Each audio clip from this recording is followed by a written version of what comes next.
Brought to you by 1AAuto.com, your source for quality replacement parts and the best service on the internet. Hi, I'm Mike Green. I'm one of the owners of 1A Auto. I want to help you save time and money repairing and maintaining your vehicle. I'm going to use my 20 plus years experience restoring and repairing cars and trucks like this to show you the correct way to install parts from 1AAuto.com. The right parts installed correctly. That's going to save you time and money. Thank you and enjoy the video. In this video, we're going to show you how to remove and replace the front brakes on this 2001 Ford Taurus. Exactly the same for any 01 or 02 Ford Taurus, and really this procedure is the same for probably just about any Taurus from 96 through 07. Tools you'll need are pretty standard: jack and jack stands, 19mm socket and ratchet or the tire iron, a 12mm socket, a wire tie, a 15mm socket, a torque wrench, and a large C-clamp. Well, I'll start by removing the wheel. If you have the benefit of air tools, that's great. If you don't have the benefit of air tools, what you want to do is first loosen your lug nuts while the wheel is still on the ground, then raise the car and take the lug nuts the rest of the way off.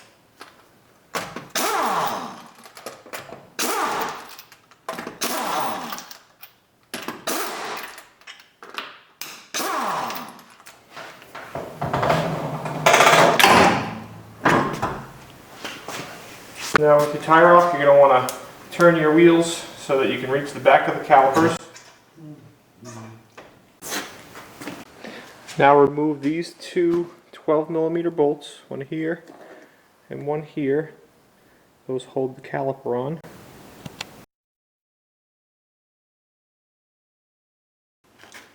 Okay, now your caliper will pull off. You may want to use a screwdriver or something to pry it. The caliper comes off. And along with your brake shoes. Okay, if you're just looking to replace your brake shoes, you can kind of put the caliper up there.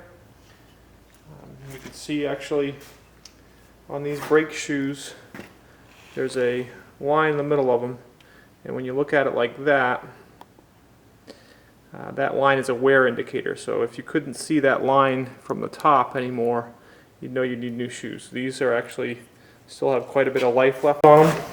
Okay, so here's our original pad. Here's the new pad from 1A Auto. Everything's going to be the same. They're going to install the same. You can actually see that the new pad from 1A is a little larger. You can see that on our rotor there's some spots where the pads weren't hitting.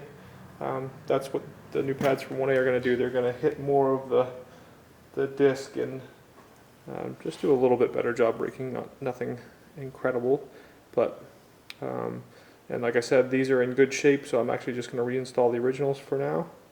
But I just wanted to show you that the new ones from 1A are going to go on.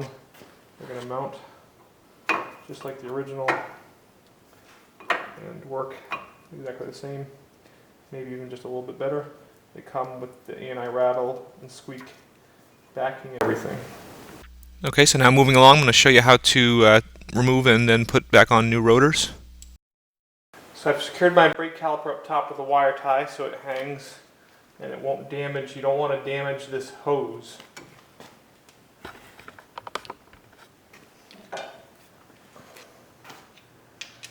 Now these bolts are 15mm.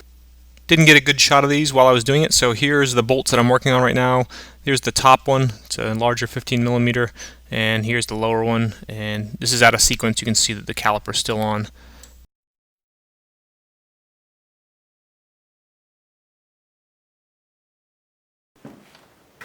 Okay, once you have that bracket off, then your disc just comes right off. New rotor from 1A Auto is going to go on there just like the original, and just want to show you that. I am actually going to put the old brakes back together because they're in fine shape on this car.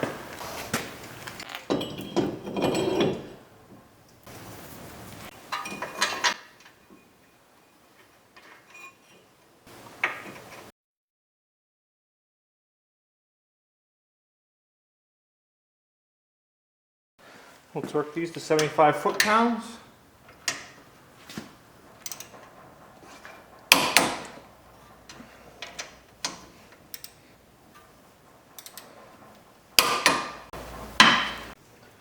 I'm going to use a large C-clamp to push the piston back into the caliper.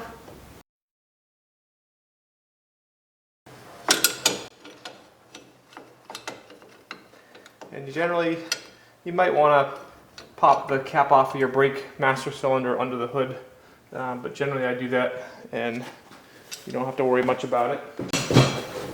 So put our pads back in place.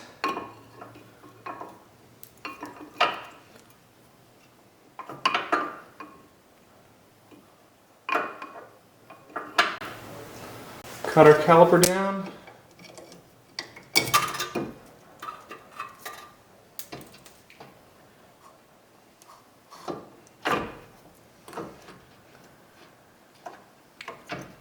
Put it in place. 12mm bolts.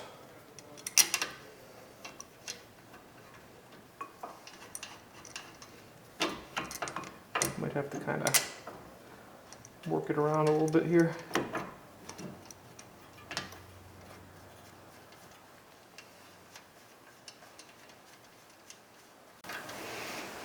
These you only want to tighten up to about 20 foot-pounds.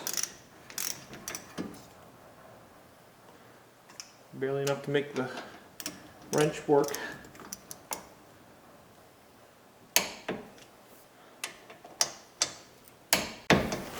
Now we can reinstall our wheel.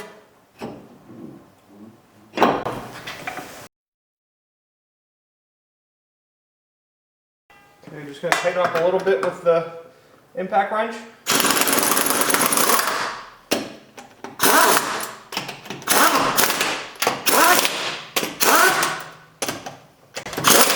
Tire on the ground, you want to tighten up the lug nuts anywhere from 75 to 100 foot-pounds. Okay, and use a star pattern. So 1, 2, cross, cross, cross. And as I'm tightening these up, very important. The first time you go to use your car, pump your brakes multiple times until you feel your pedal firm up, because since you push those pistons back into the calipers, it will take a little bit for the system to refill. So pump the brakes a bunch of times, and then when you road test, just put it in gear first. Make sure that the brakes hold the car. Then after that, just do like a 5-mile-an-hour stop. Make sure the brakes are working before you go out on the road. We hope this helps you out. Brought to you by www.oneaauto.com, your source for quality replacement parts and the best service on the internet. Please feel free to call us toll-free 888-844-3393. We're the company that's here for you on the internet and in person.